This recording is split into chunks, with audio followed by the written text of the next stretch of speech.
হঠাৎই হাওয়া বদল বাংলাদেশ টি-20 দলে।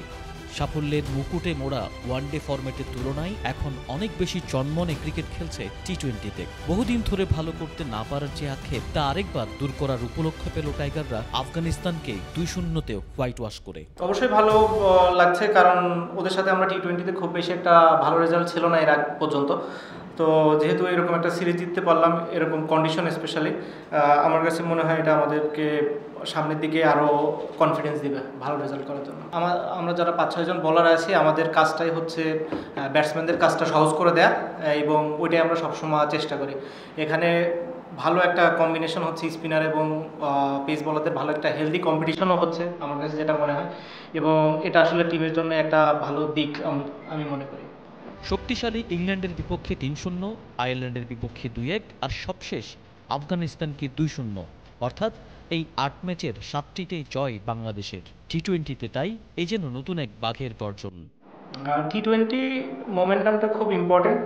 এখন পর্যন্ত আমাদের মোমেন্টামটা ভালো আছে। আসলে অনেক বড় একটা গ্যাপ যাবে এরপরে, বোধহয় নেক্সট কবে টি-20 আমি যদিও জানিও না, হোপফুলি জানুয়ারি ফেব্রুয়ারির দিকে মেবি হবে, বিপিএলের পরপর ওরকম কোনো ইসে।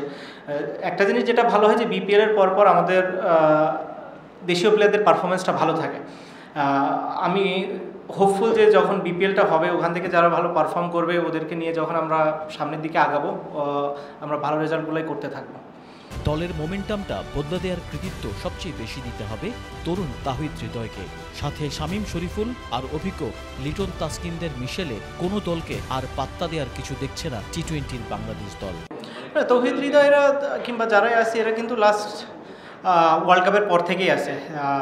বেশিরভাগ ওয়ার্ল্ড কাপ কিংবা এশিয়া কাপের থেকেই ওই টিমটা আছে। 2-4 জন আসছে যাচ্ছে, এটা আসলে কন্টিনিউয়াস প্রসেস একটা। বেস্ট কম্বিনেশনটা খুঁজে পাওয়ার এখনও অনেক কিছু বাকি আছে, বাট যেভাবে আমরা কন্ডিশন অনুযায়ী এখন পর্যন্ত যাচ্ছি, আমার মনে হয় যে খুব ভালো একটা অবস্থাতে আমরা আছি। বাট ডিফারেন্ট কন্ডিশনে অবশ্যই আরও নতুন নতুন চ্যালেঞ্জ আসবে এবং সেগুলোর সাথে আমাদেরকে আসলে অ্যাডজাস্ট করতে হবে। তখন আসলে ফ্লেক্সিবিলিটিটা থাকলে খুব ভালো হয় দলের জন্য। আর স্পেশালি টি-20তে একটা ওপেনারও যে কাজ করতে হতে পারে, 7 নম্বরেও তার সেই কাজ করতে হতে পারে। যদি ওপেনার 15 ওভার পর্যন্ত ব্যাটিং করে, লাস্ট 5 ওভারও তারও খেলা লাগতে পারে। তো সবাই যদি সব জায়গায় ব্যাটিং করতে পারে, আসলে সব সিচুয়েশনের সাথে মানিয়ে নিতে পারে, তাহলে যখন এরকম ডিফিকাল্ট সিচুয়েশনগুলো আসবে, ব্যাটসম্যানের জন্য আসলে নতুন করে অন্য কিছু মনে হবে না। সেম উইথ বলাররাও যখন ডিফারেন্ট সিচুয়েশনে বল করবে, ওর জন্য তখন আর নতুন করে কিছু আসবে না। অক্টোবরে ভারতে ওয়ানডে বিশ্বকাপ, তারপরই আবারও টি-20 ডামাডোলে মাতোয়ারা থাকবে ক্রিকেট বিশ্ব।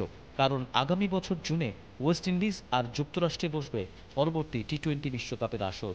সেই বিশ্বকাপের জন্য প্রস্তুতিটা তাই এখনই শুরু করে দিল সাকিব আল হাসানের দল। তাজিম ইসলাম, ইনস্পোর্টস।